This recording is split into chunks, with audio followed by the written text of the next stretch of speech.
Welcome into another episode of Mood Swings with Liv Moods. I'm Liv Moods. And of course, as always, this show is presented by Landmark Lincoln.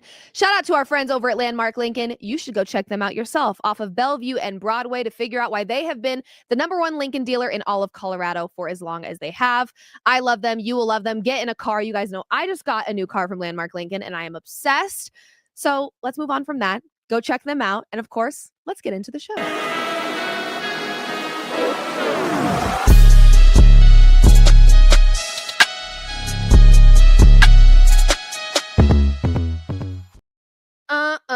You guys, I'm just tweeting at everyone and letting them know that we're live so they can come hang out. How are we?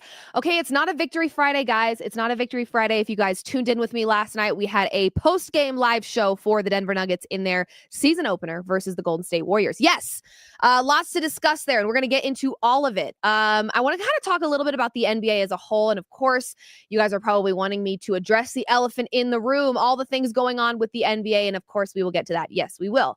That being said, got to give a little credit, little shout out, of course, to the Golden State Warriors, who, despite a 50-piece by Aaron Gordon, which we will get into in a moment, guys. Wow. Steph Curry is him. Really, there's just no other way to put it. Right now, you've got the Warriors and OKC leading the West with a 2-0 record.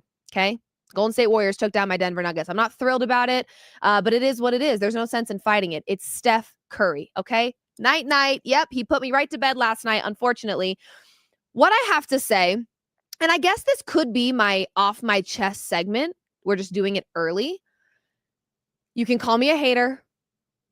I don't care, frankly. It doesn't bother me one single little bit. Here's the deal.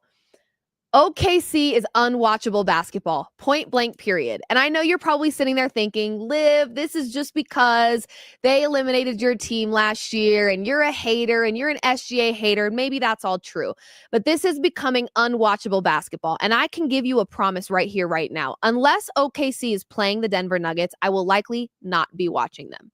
So if you get in the comments section or the chat of my show and you say, Liv, what are your thoughts on OKC? I won't have an answer for you because I'm not watching it. It is feeling like unwatchable basketball to me. Okay. First 2 games of the season, and SGA is averaging 20 free throw attempts. 20 free throws, period. I mean, he's making most of them. So nearly half of his points are free throws. First 2 games of the season, this is already what we're getting. I don't love it. Had he not flopped with time expiring in regulation, he might have made that layup and wouldn't have had to go into overtime again versus Indiana. It's just getting excessive, guys. I'm sorry, but let's do a little comparison, shall we? OKC to me, yes. Are they exciting? Yes. Are they talented? For sure. But there are 2 different types of basketball being played. Did you watch the Warriors game? Did you see what Steph Curry was doing? Chef Curry in the kitchen. Did you watch what he was doing last night? Okay. You watch him and then you watch SGA. They're just not even in the same orbit of basketball right now. It is an honor to watch Steph Curry play basketball. An honor. Truly. Sometimes an honor I don't feel worthy of. I'm sitting there watching him going, wow, this guy is next level, lights out. Truly. You will always have a chance when you have Steph Curry on your team to not only win basketball games, but also to be a contender. He really does kind of feel like the Tom Brady of the NBA, where if he's on your team, you've got him on your side, you're in contention for a championship, automatic with Steph Curry on your side. He ages like fine wine. He is a generational player. And imagine if Steph Curry got the SGA whistle. This man would be averaging 60 a night like that. So I'm just saying, OKC right now, it feels like unwatchable basketball. I can't do the pushing off. They all do it. I get it. But it's the pushing off and the flailing and the dropping to the ground that I just can't stand anymore. It really, the challenging thing for me about SGA is he's good enough to not do that. You don't have to get to the line to win games. You don't have to get to the line to have a good stat line. You're a good basketball player and have been for a while. It's unwatchable. It's lame. It's boring. It's not basketball to me. I don't think any true lover of the game of basketball wants to watch the best player on the floor spend their entire night at the free throw line. Sorry. If that makes me a hater, then I am one. I don't want to watch it. That's not the kind of basketball I want to watch. You know what I want to watch? I want to watch Steph Curry in the fourth quarter, scoring 20 plus points, carrying the team on his back, draining threes on everybody's head, and winning the game. That's what I want to watch. That's basketball. So shout out Steph Curry, because players like him are keeping the good version of basketball alive. I can't do the free throw merchant crap any longer. It's unwatchable to me. So do with that what you will. I don't even have to name drop. I'm not watching basketball where the greatest player on the floor is spending half of the game at the free throw line. I won't even name drop, and I think you already know what I'm talking about. You know, kind of one of those, if the shoe fits, wear it. I'm not watching it. It's very, very unwatchable basketball to me. You've got that versus Steph Curry. Please. You already know what's on my television screen. Come on. So I don't know. I saw a graphic actually, and let me pull it up because it was quite hilarious. And it was everything that I've complained about, because it's absurd, you guys. The proof is in the pudding. Let's see here. Will it load? Probably not. Not when I need it, Of course not. Here it goes. Okay. SGA this season, 40 free throw attempts. 40. When you combine Kevin Durant, Luka Doncic, James Harden, Giannis, Anthony Davis, Joel Embiid, and Donovan Mitchell, they have 43 free throw attempts. That is manic, okay? You combine 1, 2, 3, 4, 5, 6, 7 players that you could argue should get a favorable whistle. You combine them, they have the same amount of free throw attempts as SGA this season in 2 games. I'm done. It's unwatchable ball, guys. Call me a hater all you want. Yeah, am I a hater? Of course I am. They eliminated my Denver Nuggets. Of course I'm a hater. Yes. I felt like Nikola Jokic should have won MVP. Of course there's a little bit of hater inside of me, trapped deep. It's not trapped deep because it's coming out right now. But yes, of course I'm a hater. But I also am just a lover of basketball, and I don't want to watch the greatest player on the floor spending half the game at the free throw line. It's lame. It's boring. It's not what I want to watch. So if that makes me a hater, then so be it. I'm a hater. Moving on. Got to give a little shout out here, guys. You guys already know how I feel about who the best player in the world is. Standing on that. Collectively, over the last few seasons, Nikola Jokic has proven to be the best player in the world. It's not close. Uh-oh. However, anybody watch Wemby? Because I fear Wemby's coming for Jokic's neck for being the best center in the league and potentially the best player in the world. Guys, I don't want to jump too far ahead. It's only been 1 game. 40 points, 15 rebounds, 3 blocks, 71% field goal percentage. Wemby is unguardable. Wemby is unguardable. I don't know, guys. If he stays healthy and he can play the majority of the season, this is an MVP right here. Wow. This is an MVP right here. It's the truth. I watched Wemby, and I've always worried a little bit about his build just because he looks so frail. He did look like he started to play more aggressive to me. He reads the floor very well. He can kind of do a little bit of everything. And I was actually talking to my fiance about this. I'm like, Wemby dunking doesn't really do a whole lot for me, right? Because he literally could put his arm like this and he's already touching the rim. But then you watch him from the 3-point line. You watch his jumper. You watch the way he's facilitating this offense. You watch the way he moves on the floor. And it is really magical to watch, I gotta say. So as much as I love Nikola Jokic, who we're going to get into in just a moment, Wemby is coming for your neck, Jokic. He looked real good. He did. He was very fun to watch. He is playing beautiful basketball right now. And he's virtually unguardable, which makes it that much more amazing because I have a feeling he is just getting started here. Honestly. So, I don't know. If you've got a Wemby MVP ticket, I would hold on to that sucker. Because he is looking real nice and real good. Really quickly before I move on, because I did just talk about Nikola Jokic. Guys, let's not freak out. Let's not panic, okay? Nikola Jokic is not going to play the way he played last night every game. However, you guys know I'm a truther. I like to be very honest and keep it 100 around here. Some of those moments where he missed a three, a wide open three, and just decided to stop playing basketball, stop moving altogether, walk, bebop over back on defense while players are passing him by and he's not making an ounce of effort defensively, can't have it. And here's what we're not going to do, or I'm not going to do. And I want you to hold me to this. But what I'm going to try to avoid this season is, although I think Nikola Jokic is the best player in the world, that doesn't mean he's without fault. If Aaron Gordon keeps delivering the way he's delivering, and yes, I get it, to an average Joe that's looking at stat lines all day, Jokic did have a good game. He still had a triple-double. But here's the reality. Jokic can have a bad game and still get a triple-double. It's true. And that's what last night was. He had a triple-double, yes. So on paper, he didn't have a bad game, but it wasn't a good game by Jokic. Not at all. He wasn't clutch. He was missing late game free throws. He was missing wide open threes. He was a little out of sorts. And defensively, there was not enough effort for my liking, especially considering what Aaron Gordon was giving you offensively and how hard he was playing basketball. So Jokic is not above critique on this show. Just know that. I love Jokic so much, and he truly very rarely does wrong in my eyes. But when he does, we're going to talk about it. Jokic, we got to get more out of you immediately. That was not a great first game. Now, am I ready to say, oh my gosh, let's be worried? No, for God's sake, no. But we got to get a little more effort defensively from my guy Jokic. Gots to. Okay. We're going to talk about the elephant in the room, but not the way you think we are. Obviously, there have been a lot of conversations surrounding the NBA, and I just want to remind you, because this is something I myself am having to work on, just from a technicality perspective.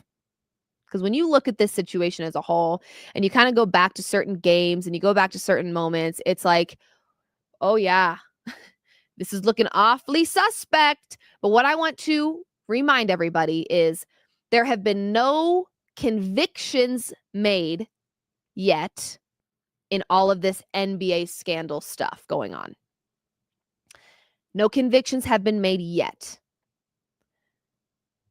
There's a lot of talk about players being involved in gambling and, you know, were they leaving games early? Were they injured and getting money on the side and helping pay out people, blah, blah, blah. You could probably go back and watch some film and go, yep, that's suspect for sure, without a doubt. You've got coaches involved in a poker scandal, an illegal poker scandal, rigged poker games. But here's the key word in all of this, guys. The mafia. We're talking about the mafia. That's the level of where this scandal is heading towards. Again, no convictions have been made yet, but this is what people are talking about. And I gotta say, if there is truth, which I would imagine if the FBI isn't involved and already made arrests, there's got to be some truth to the mafia claims. That is a very dangerous situation that we are opening up. The can of worms that is being opened is going to be dangerous, and it's going to be very deep.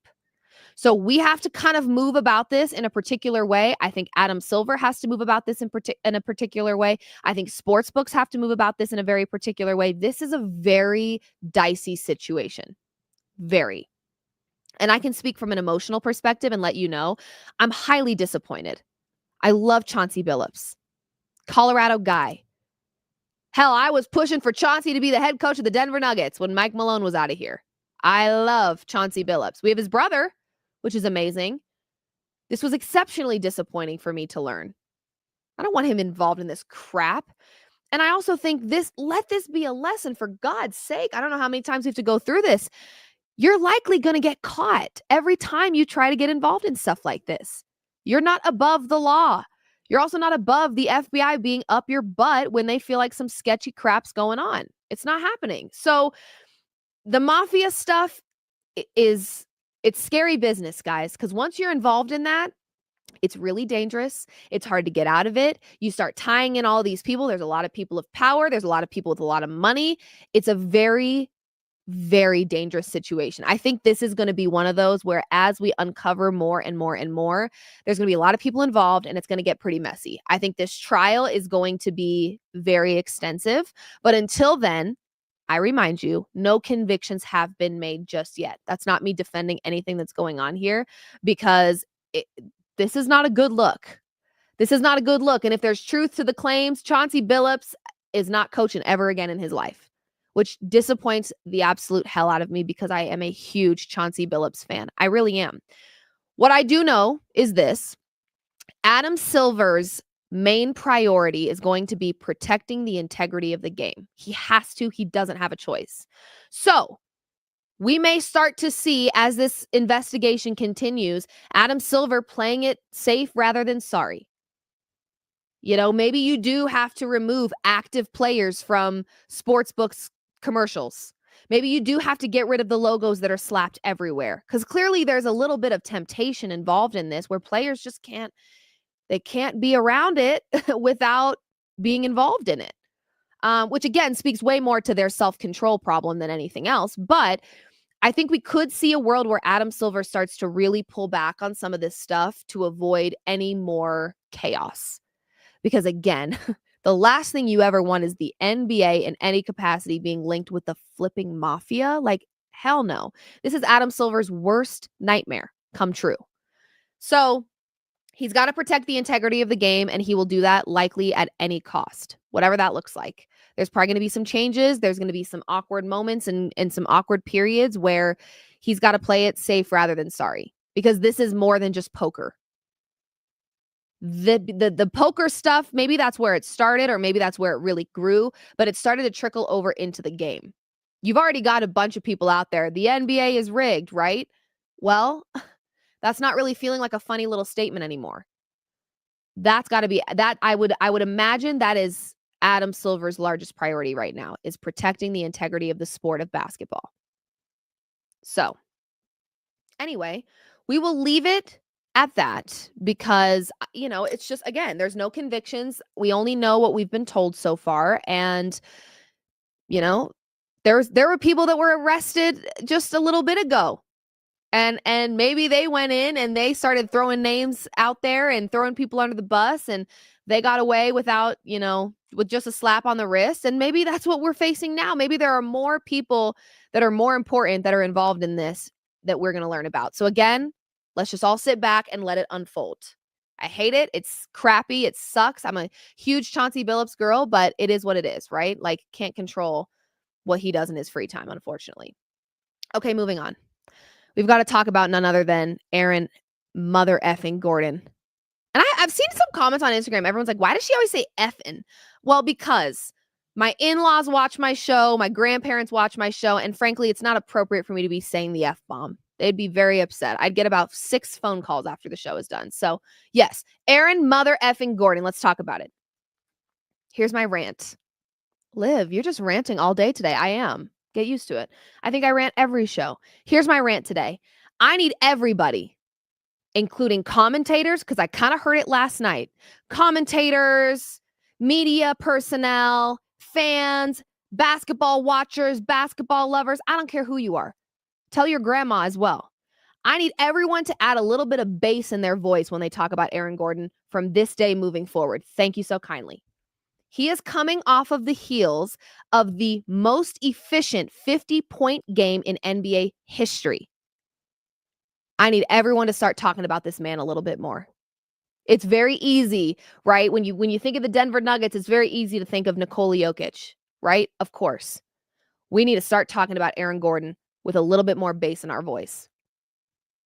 It's true. Not because of what he did in game 1 of the season, although that's very important. 50 points, 105.8% true shooting. We'll talk about game 1 because, hell, that's impressive. But what we're not talking about enough when it comes to Aaron Gordon is just how much he has improved and evolved as a shooter.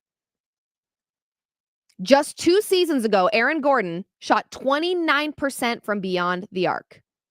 Then he jumped to a pretty impressive 43.6% last season. He just started this season in game 1 going 10 of 11 from the 3-point line.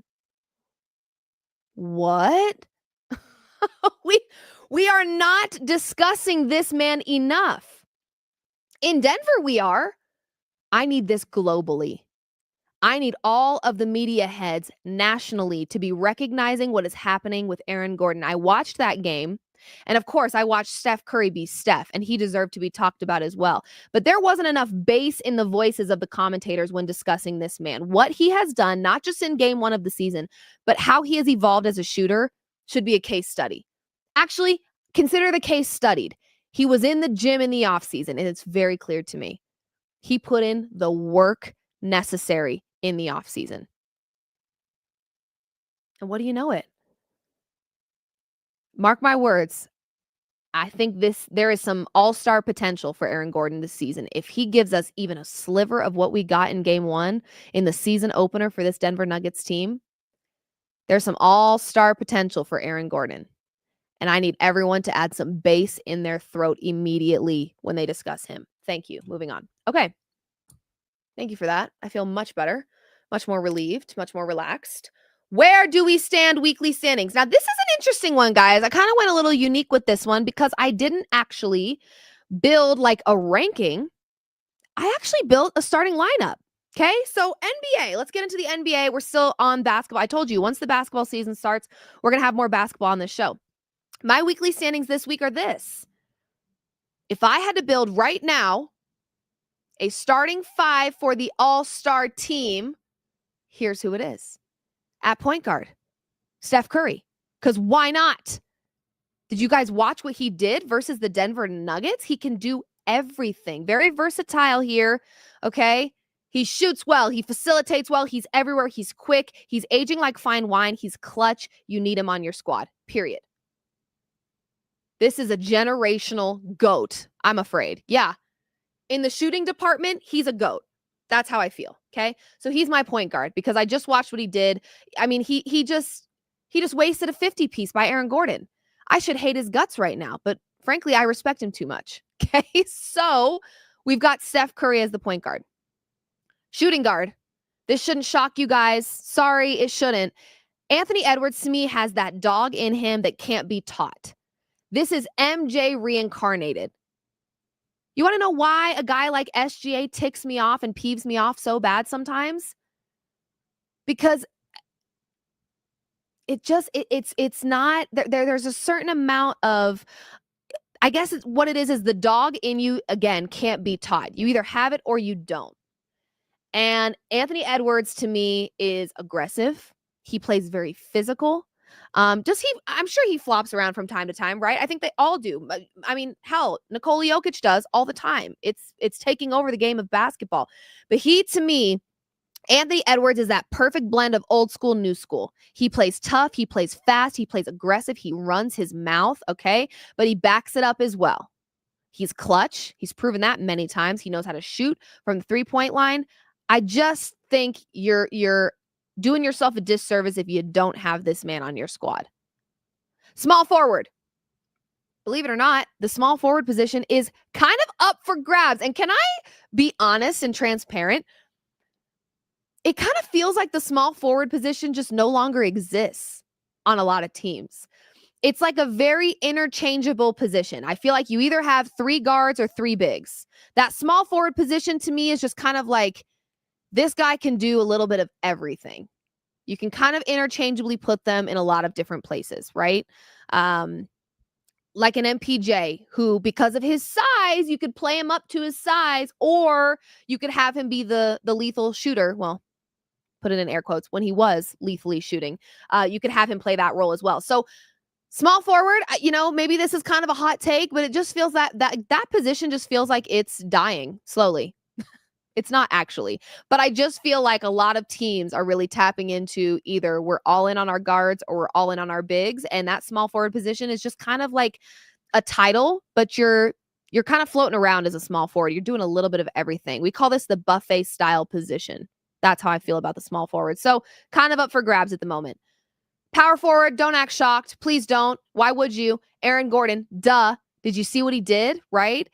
This is a guy with a high basketball IQ. He can play physical. He can yam it on over your head and embarrass you in front of everyone. And now he's a reliable clutch 3-point shooter. You're joking me. Do you know how dangerous not only the Nuggets just got with Aaron Gordon shooting this way from the 3-point line, but how dangerous he got as a player? Please. I need a sip of coffee, guys. What we saw with Aaron Gordon, you guys, I was like making myself faint because I was screaming so excessively. Every time he would line up for another three, I was like, no, he doesn't. No way he does it again. No way this three, he makes this three. No way. Swish, swish, swish. I couldn't keep track of the number of threes that he had made. Aaron Gordon, he can kind of do a little bit of everything now that he's improved. He's way more reliable from the free throw line. By the way, guys, there was a world where I've been a Nuggets fan my whole life. There was a world where Aaron Gordon getting to the free throw line had me shaking in my boots. There's a world where when he was lining up for a 3-point shot, I was begging him not to take it. Now, I'm begging him to get the ball in his hands. Please, let him shoot it. Let this guy free. Aaron Gordon's my power forward. And if you made me pick a center right now, unfortunately, it's not Jokic, it's Wemby. Because this guy is balling out. If you notice something about my little all-star starting lineup after 1 to 2 games so far this season is this. They can all do a little bit of everything. All hail. Hallelujah, amen. So maybe you guys can give some suggestions down below. Who should my small forward be? Who works with this group? Steph Curry as the point guard. Anthony Edwards as the shooting guard. Small forward, up for grabs. Who should it be? Power forward, Aaron Gordon. Center, Wemby. If you made me pick right now who my starting 5 is for the All-Star team, that's who it is. So who's my small forward? You tell me. Let me know. I just got a text from my fiance and he said, Doncic! In all caps. Was all caps necessary, hun? I don't think so. Anyway, I thought about that, Duval. I did. I really did think about that. That did cross my mind. Okay, see, I need all the suggestions. You guys just got to let me know. Love it, love it, love it. Okay, we're moving on. We're moving on. And before we move on to one of my favorite segments, Driven Opinions, I have to tell you guys about a special little whippity whip that you can get over at Landmark Lincoln. I actually was in one just the other day, you guys. Step into the 2025 Lincoln Corsair GT plug-in hybrid where style meets innovation. For a limited time, get 0% APR for 36 months or 0.9% APR for 72 months. And there's more good news. Qualifying Colorado residents can save an additional $3,500 with the Colorado EV tax credit. Go to landmarklincoln.com or visit them down in Englewood, like I said, off of Bellevue and Broadway, and take home a beautiful 2025 Corsair GT. Get into it. Get into it. You guys, I saw the Corsairs there. I actually was at Landmark Lincoln twice this week. Went on Tuesday and went yesterday. Yeah, yesterday we filmed some stuff. So, every time I'm there, gosh, it's so dangerous. Every time I'm there, I love my car. But every time I'm there, I'm like, ooh, but that colorway is really nice. That colorway is really good. I really like that colorway a lot. So maybe I need to stop going there because it's unfortunately becoming a little, dangerous for me, perhaps. So anyway, let's get into Driven Opinions, shall we? If you have not been here for Driven Opinions, here's what it is. I take a backseat. The backseat's a hot seat. All gas, no brakes on hot takes. My producer has come up with prompts and questions and things to discuss. I don't know what they are. Sometimes she likes to torture me. Other times she plays it cool. Usually it depends on how the Chiefs do. Yeah, she's a Chiefs fan. It's unfortunate. I get it. The Chiefs have been doing pretty well. So hopefully she goes easy on us. This is Driven Opinions, driven by Landmark Lincoln.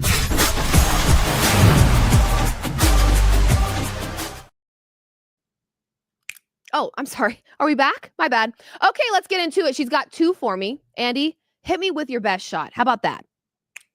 Hit me. Andy. Guys, I have a story. So, how you're supposed to respond to this prompt is kindly. You're supposed to ask questions. You're supposed to say, really, what bird? Where did you see a bird? What was it like? What color was it? That's so amazing. There's this thing called the bird theory, and it's circling social media right now. And basically, you ask your partner or your sibling or your parent, whoever you want to ask. You don't ask, you tell them, I saw a bird today. This theory is supposed to determine how much your partner or family member or friend really likes you. Because if they really liked you, they would hear you say, I saw a bird today, and they'd be like, tell me more. Well, I did not know about this trend. And the other morning, when I had freshly peeled my eyeballs open, hadn't had my coffee yet. It's not an excuse, but it absolutely is, because I am not a morning person. I'm quite evil in the morning. It's the truth. My fiance walks in and he's looking out the window at nature. And by the way, I have to kind of preface this with a little bit of, there's a lot of times that my fiance just says very random things throughout the day, you know? And so I guess I didn't have the patience for it this morning, because he walks in, he's peering out the window. He says, I saw a bird today. And I crack my eyes open with a glare and a scowl. And I say to him, there's a lot of effing birds out there. Oh my gosh. I didn't know this was a trend. He came in. It was early. I was exhausted. I was so tired, guys. No coffee in my system. He says, I saw a bird today. And I'm like, okay, there's a lot of effing birds outside, dog. Like, what do you mean you saw a bird today? I did not pass the test, unfortunately. It's a test that's supposed to determine if you like your partner or whoever asks you that. And apparently I don't like him at all. No, that's not what it is. I adore him, but I am a real a-hole at times, especially in the morning. So I did a little self-reflection, and I'm working on my delivery. And like I said, I've said it many times, I'm a self-aware queen. Doesn't mean I'm perfect, but at least I'm self-aware. So I saw a bird today. What color was the bird, Andy? Did it chirp? Did it sing? Was it flying? Was it big? Was it small? That's what you're supposed to do. What I do is, there's a lot of effing birds out there. Like, okay, tell me more, right? Like, if he would have said, I saw a really cool bird today, I'd have been like, oh. He simply said, I saw a bird today. And I was like, nice. And I saw a fly. Like, what are we doing here? It was highly aggravating to me at that hour of the morning. Honey, I apologize. You're so kind and gentle and patient with me. And for that, you are incredible. Whoopsies. We'll get there, guys. My delivery will get there in the morning. It's just not there yet. Okay, next prompt. Here we go. What is it? Oh, I love this question. Okay, guys. Sue me, but I kind of feel like I need a little bit of joy in my life. And here's the deal. I love to host parties at my home. I love it so much. It's my very favorite thing to do. We threw a Halloween party last year that was really awesome. Like, I kind of went all out. We went all out. We catered some In-N-Out burgers for everybody. I had the little, like, the syringes, and I filled them with Jello shots, and they were called shots. They were shots, and they were also shots. We really went all out. It was a really great thing. Okay. It was really fun. I can't do it. I'm exhausted. I can't do it this year. You know, I'm planning a wedding. It's too much right now. It really is. So I told myself, because we're skipping Halloween. And by the way, does anyone else feel this way? October is a month that just comes out of nowhere for me every year. People are like, what are you being for Halloween? I'm like, I don't know. They're like, well, it's literally tomorrow. Oh, okay. I guess I'm being nothing then. October is the month that just like poofs into the air for me. So we're not going to do the Halloween thing this year. I've already got my fall decor up, of course. That's been up for over a month. We're not doing Halloween. So I have told myself that first week of November, my Christmas decorations will be up. I know. Sue me. I know. You're supposed to wait till after Thanksgiving. But you know what I can't justify? Slaving away, nearly breaking my back, putting a Christmas tree together for it to only stay up for the month of December, because the moment Christmas is over, that thing needs to come down. Sorry. When you enter the new year, your Christmas decorations have no business being up. That's where I do have a hard deadline. But I can't justify all the work and all the money to put up Christmas decor to not even flip and enjoy it. It's not fair. Also, do you know how late Thanksgiving is this year? I'm not waiting that long. You're only going to give me 1 month of Christmas? Christmas is the most jolly time of the year. Don't we all need a little jolly goodness in our life? Yes. So starting November, first week, I am putting up Christmas decor. And there's nothing you can do about it. And honestly, the sad reality is I'm not sure there's anything my fiance can do about it either. Because I'm getting in that crawl space regardless, and I'm grabbing that Tupperware. And you know what? That's another thing, guys. I just caught myself. My mom makes fun of the way I say that. It's not Tupperware. It's Tupperware. I always say Tupperware. I like it better. Anyway, I'm going to get in there. I'm going to grab all the boxes in the bins, and I am putting it up first week of November. You heard it here first. So when you see my Instagram story and there's a Christmas tree up November 1, don't be shocked. You're shocked? Don't be shocked. I told you I was going to do it. So there. I didn't do it this early last year, but we're doing it this year because I need jolly goodness in my life. Okay, moving on. We have one last segment, and then I'm letting you free. You don't have to listen to me anymore, and I'll let you enjoy your Friday. Love language is betting. You guys know I love betting. So what do I like this week? Well, there's a few little things that I've got my eyes on based on mostly storylines. So let's get into the first one, and that's Bo Nix. I'm looking at a player prop that to me is very simple and easy to understand. Bo Nix over on rushing yards. Why? Because we have to. Did we watch the first 3 quarters versus that fourth quarter? What was the difference? I talked about it last week. You unleashed the beast that is Bo Nix. You unleashed it. You let him be Bo. Bo is dangerous. Bo is athletic. Bo is hard to sack. Bo is mobile. He can use his legs. He's fast. Let him run, Sean, please. I beg, I plead. Honestly, if we don't see plays drawn up that mimic the fourth quarter for this week's game against the Cowboys, I'm going to start questioning whether Sean really wants to win or not. You saw it work.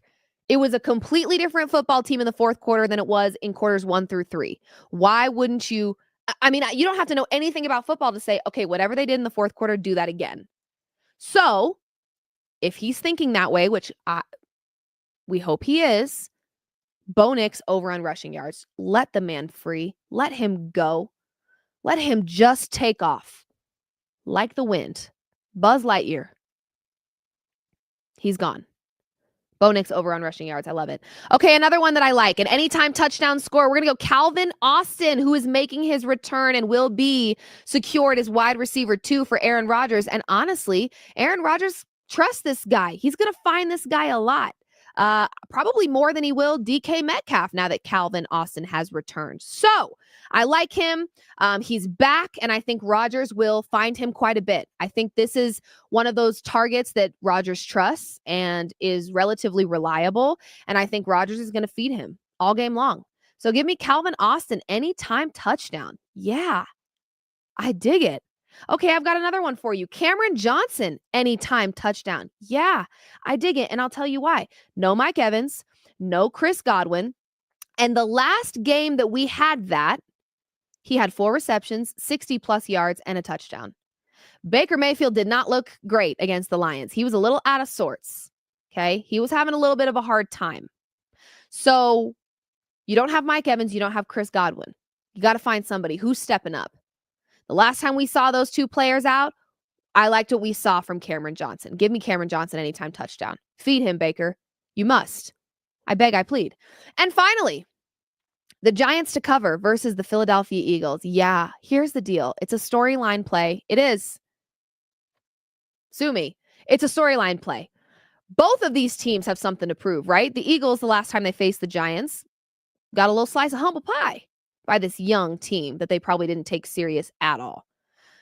They're going to be a little more motivated, and they will have some pieces back in the mix for them in this rematch that they didn't have in the last game versus the Giants. However, the Giants got, you know that feeling when you think someone's waving at you and you wave at them and it's not you at all? That level of embarrassment is what the Giants felt. I'm trying to think of other super embarrassing moments, you know? What else? When have I ever been really embarrassed? Oh, gosh. I think that's my problem in life. I don't get embarrassed. But I embarrass other people that are around me, but I don't get it very often. That's really bad. Yeah, it's true, because then I have no stopping point. I just keep going because nothing's embarrassing me. But it is embarrassing my loved ones that are near. The Giants got humiliated last week. Humiliated. I mean, guys, and I'm not even being a hater. I actually like the Giants quite a bit. Hence why I'm putting my money on them. I like the Giants quite a bit, but that's a slap in the mouth that you don't ever want to feel again. You have another level of motivation and frustration and drive as you're practicing this week and preparing to see a team that you've already beaten one time. So, I don't know about the Giants winning this outright because kind of hope for Philadelphia's sake that they can get it together. But I do think the Giants can keep it closer than 7.5. That is what I saw it at earlier today. A little over a touchdown. I think the Giants can keep it a little closer than that, based solely on the fact that this is still a team that scored 32 points on a very elite defense in the Denver Broncos. Let's also, despite them losing that game in a pretty horrendous and humiliating fashion, they're still a good football team. I'm going to give them their credit.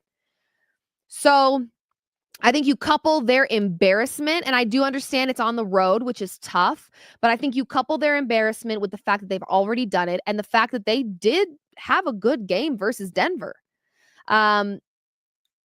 And the Eagles, to me, right now, have a lot of issues they've got to sort out. I don't feel confident in this team in really any capacity.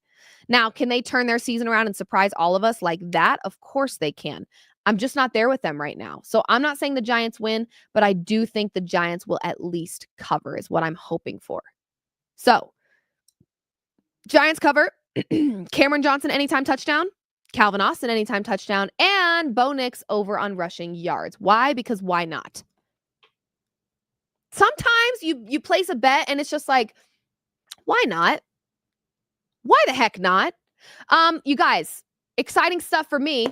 I'm going to the Nuggets game tomorrow. Woohoo! Very excited. Nervous. Feeling all the feelings. Woo!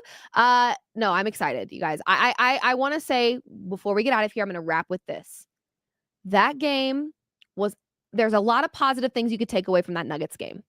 You got to get more from CB, and I'm praying to the Lord above that this isn't one of those like I got paid and now I'm kind of chilling for a second things. No, you're not. Let's pump it back up. But I didn't really get that vibe from CB. I actually got the vibe that he was such a dangerous player in transition last season. We just have to figure out how to work that into this new offense. To me, it's just an acclimation situation. Cam Johnson, listen, what I like about Cam Johnson is even when he's not making his shot, he's still making plays. That's something that MPJ struggled with. MPJ would completely lose his confidence and shut down, and you would get nothing out of him because his shot wasn't falling. So I think Cameron Johnson is not someone that I am super nervous about right now. Jokic, I don't think is going to play that bad again, but I kind of want to, I want to know that Jokic cares about this season as much as it looked like Jamal did and Aaron Gordon did, because Jamal Murray showed a little bit of that playoff energy early in that game, and we normally don't see that until May. It's October. So me likey that. There's a lot of things you could take away from this. Jokic has a backup center that can actually do things. Non-Jokic minutes don't feel terrifying. I mean, come on. We love it. The depth, allowing our starters to get some rest. Like, there's a lot of positive things here. So we're going to be fine. Everything's going to be fine. I have a futures ticket on the Nuggets to win it all, and I'm not cashing it out, okay? We're going to ride this thing out because I feel confident in this squad. And you should too. Okay. Love you long time, guys. I'll be at the Nuggets game tomorrow, of course. I'm not going to the Broncos game on Sunday, and honestly, God bless it. I think I'm still riding an adrenaline high from the Giants game. So I think I just need to take a Sunday where I just be in peace, okay? But I will be at the Nuggets game tomorrow, so of course, follow me on all things social media at Liv Moods to check out the content that I'm sure will post, and I'll be screaming and acting like a psychopath. And if you're at the Nuggets game, say hello if you see me. I don't think I'm rude. I'm definitely not rude. I'm not rude. Even if I look rude, I promise I'm not. So just, come say hello if you see me. And of course, we'll be back Monday, 4 p.m. Mountain Time for another episode of Mood Swings with Liv Moods and a post-game live show following Timberwolves Nuggets on Monday night. It's true. So love you guys so much. This has been presented by Landmark Lincoln. Check them out off of Bellevue and Broadway. I'm Liv Moods signing off for now, and we will see you on Monday.